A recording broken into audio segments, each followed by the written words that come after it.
Lectura del libro del Génesis.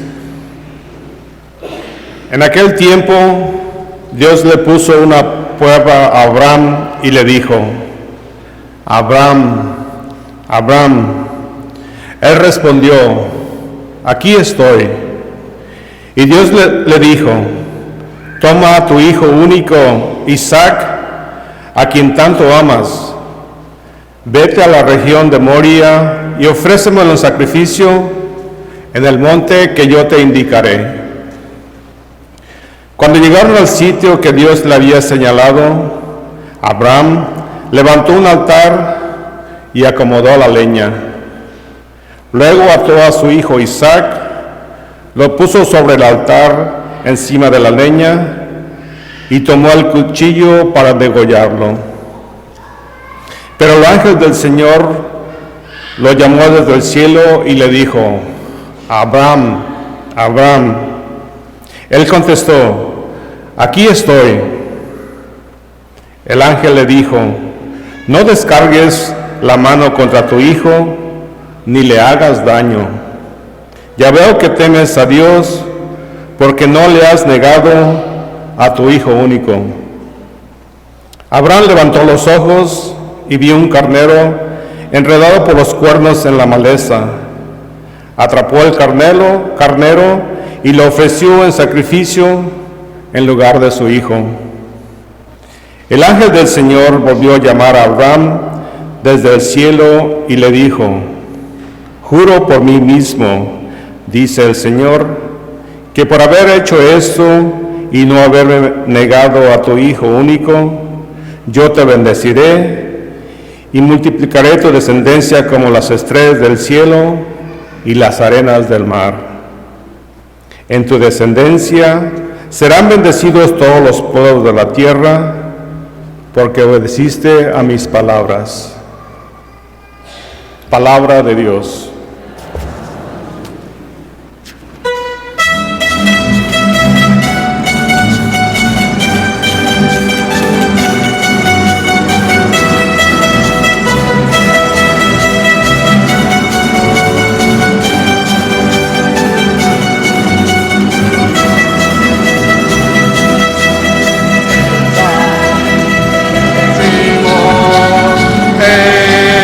Comunión de la sangre de Cristo, el cáliz que bendecimos, en la comunión de la sangre de Cristo.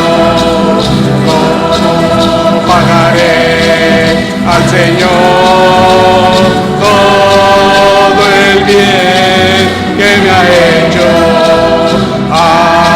Alzaré la copa de la salvación, invocando tu nombre, el cáliz que bendecimos, en la comunión de la sangre de Cristo.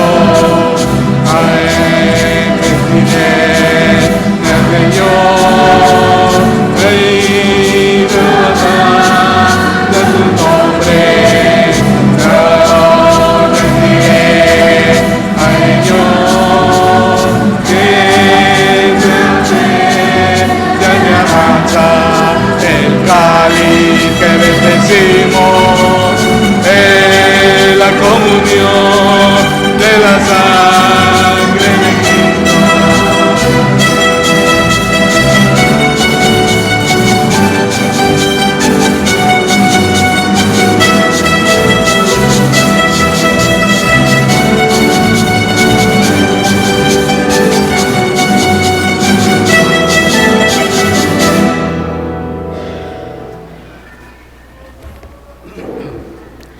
Lectura de la carta del apóstol San Pablo a los romanos.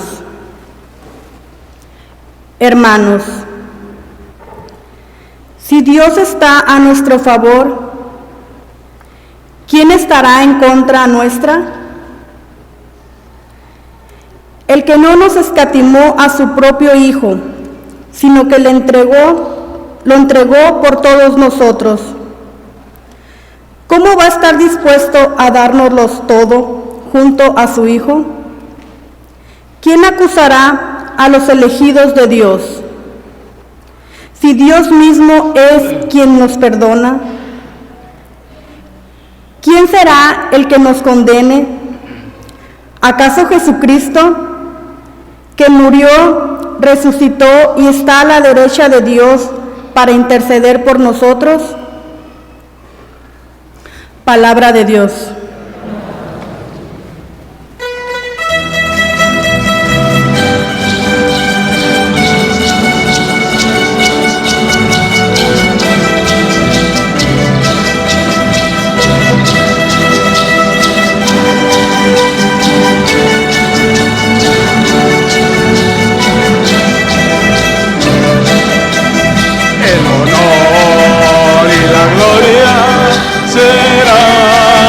Para ti, mi Señor,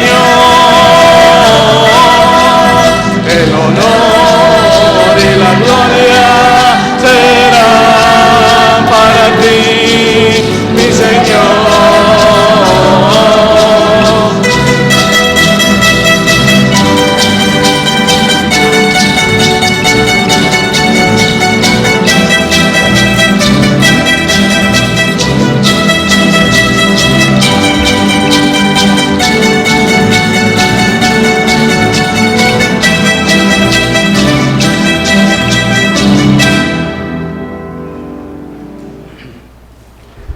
El Señor esté con ustedes. Proclamación del Santo Evangelio según San Marcos.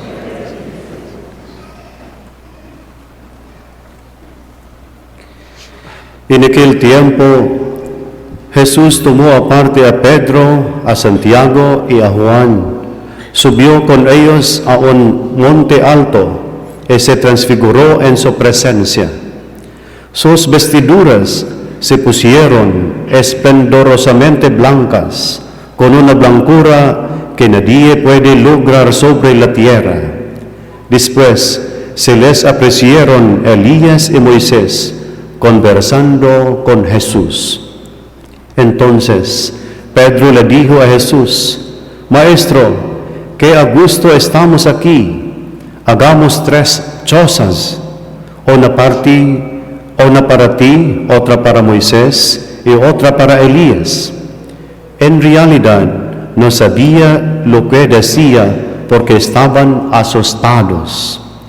Se formó entonces una nube que los cubrió con su sombra, y de esta nube salió una voz que decía: Este es mi Hijo amado, escúchenlo.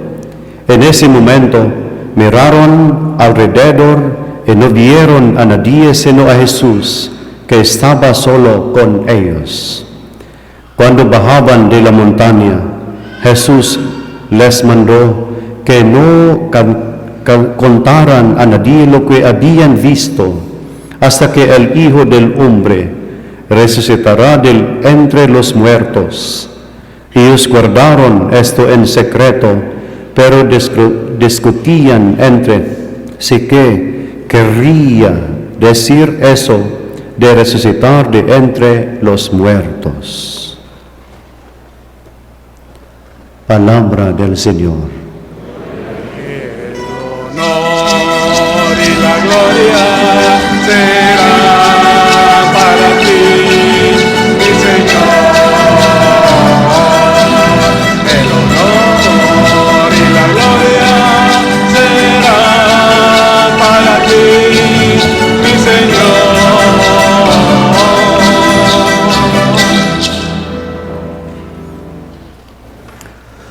Tenemos la vacante para sentarse. Puede 6 personas delgado. You can come here and sit. Un niño vio un libro cubierto de polvo. Preguntó qué era. Su padre respondió: Ese es el libro de Dios, la Biblia. El niño respondió: Más vale que solo gracias a Dios porque aquí nadie lo lee con polvos. Si nuestra Biblia está muy bien cuidada, nosotros no. Es nuestro desafío leer un poco la Biblia en este tiempo de Cuaresma. Llamamos a este segundo domingo de Cuaresma el domingo de la transfiguración de Jesús. En este evento, Jesús se da a conocer no solamente como un ser humano, como los apóstoles, sino en Dios que está confirmado por el mismo Dios Padre. Inclusive en el testimonio de Pedro, que nos dice que vieron a alguien como Moisés e Elías, nos da la impresión que Jesús conecta la historia Antiguo Testamento, Jesús y los apóstoles, y nosotros, el pueblo actual de Dios. Esta transfiguración de Jesús, por lo tanto, también es nuestra transfiguración. Después de la primera semana de Cuaresma, las penitencias y sacrificios iniciales, ahora estamos transfigurados. Bueno, la transfiguración no es solamente un cambio de apariencia, sino también una verdadera revelación de la misión de Dios, la determinación de Dios de salvar toda la humanidad de la esclavitud de los pecados. El evento de la transfiguración ocurre en la cumbre de la montaña. Yo he escalado montañas altas, no aquí, en mi nación, en las Filipinas. Algunos amigos me han preguntado, ¿por qué escalas montañas, Padre? Solo respondo, ¿por qué no? Es como decirles que es un privilegio llegar a la cumbre de la montaña, como estos 3 apóstoles seleccionados de los 12 para estar con Jesús en la cumbre de la montaña e experimentar la verdad. Cuando estás en la cumbre de la montaña, puedes ver una belleza grandiosa del mundo. Tu vista se expande cuando estás arriba. Lo mismo ocurre en la transfiguración. Dios expande nuestra visión. Verdaderamente se revela que Dios no es solamente el Dios poderoso que puede hacer milagros, sino un Dios quien puede aceptar el sufrimiento por la salvación de toda la humanidad de los pecados. Le pedimos a Dios que nos dé una visión espiritual para ver la realidad. Hoy, en nuestra oración, el comienzo, le pedimos a Dios vista espiritual, no otras palabras, un nuevo corazón y mente para que podamos ver la realidad tal como es. En el Evangelio tenemos un ejemplo notable sobre la vista espiritual, la transfiguración, el momento cuando los 3 discípulos ven la gloria de Jesús, su realidad interna. Cuando vemos el rostro a alguien, vemos lo externo, realidad material, algo que la ciencia puede analizar, células, reacciones químicas y demás. Pero a menos que seas un dermatólogo, cuando ves ese rostro, que eres más de lo que la ciencia puede proveer a la vista de la otra persona, su sonrisa, el movimiento de cejas, quieres ver algo de su realidad interna. Sin duda has escuchado que los ojos son la ventana del alma. Cuando vemos en los ojos de los demás, esperamos ver un poco del alma. Algo similar pasa en la transfiguración. Pedro, Santiago y Juan, los tres hombres más cercanos a Jesús, han caminado con Él por meses. Has escuchado su enseñanza, visto sus maravillas, experimentado su ánimo y emociones. Ahora tienen un momento de silencio, a solas con Jesús, en una montaña, alejados de las multitudes. Ellos vislumbran algo glorioso, más que la montaña Rainier, en un día claro, más que la más bella canción. San Marcos describe esta gloria en una manera interesante. Para entender necesita saber que mientras con lo moderno tendemos a ser más impresionados con el tamaño, rascacielos, grandes galaxias, lo que impresiona a la gente antiguamente era la luz brillante. Marcos hace notar que las vestiduras de Jesús se pusieron esplendorosamente blancas. Incluso su vestidura reflejaba su realidad interna.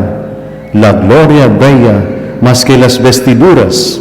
Junto a Jesús aparece Moisés y Elías.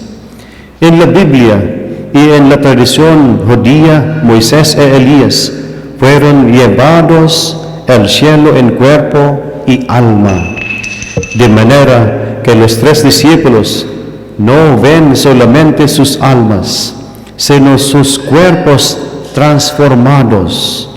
Moisés y Elías representan las leyes y los profetas. Su presencia indica que Jesús completa la sagrada historia judía. Entre más entendamos las escrituras hebreas, el Antiguo Testamento, más veremos la realidad de Jesús. En nuestra primera lectura, que es del Antiguo Testamento, nos da una clave. Vemos que la historia judía comienza con Abraham. Dios le dice que por un acto de fe, él será padre de muchas naciones. El creer esa promesa requiere una fe enorme porque él y Sara, su esposa, son ancianos y no tienen hijos. Y cuando milagrosamente reciben un hijo, Dios les pone en prueba severamente. Les dice que ofrezcan a su hijo en sacrificio. Es un doble sacrificio: el padre ofreciendo al hijo y el hijo obedeciendo al padre. La fe exige que hagamos esa jornada alegre del sacrificio a la gloria. Exige que nos separemos de nuestros deseos egoístas para poder dar a otros. Este es el camino hacia la gloria para un cristiano y es el camino al pleno gozo. Como las palabras de San Juan Pablo II, que dicen que los cristianos no son felices solamente recibiendo, sino también dando.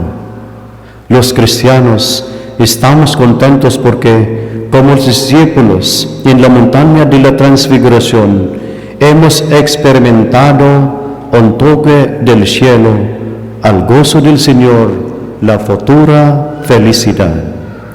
La fe no es algo que solamente profesamos. La fe es la vida que llevamos. Es una vida de gozo, una vida de sacrificio y una vida que nos guía a la gloria de Dios. Creemos en un solo Dios en tres personas. Pregunté en una ocasión: 1 más 1 igual 2, ¿verdad? 2 más 2 igual 4, ¿verdad? 1 más 1 más 1, ¿qué? No son 3, sino 1. Tal vez en la escuela son 3, pero en la iglesia, con nuestra fe, es 1. 1 más 1 más 1 es 1. Creemos en un solo Dios, en 3 personas, el Dios en quien Abraham creyó, y nosotros también.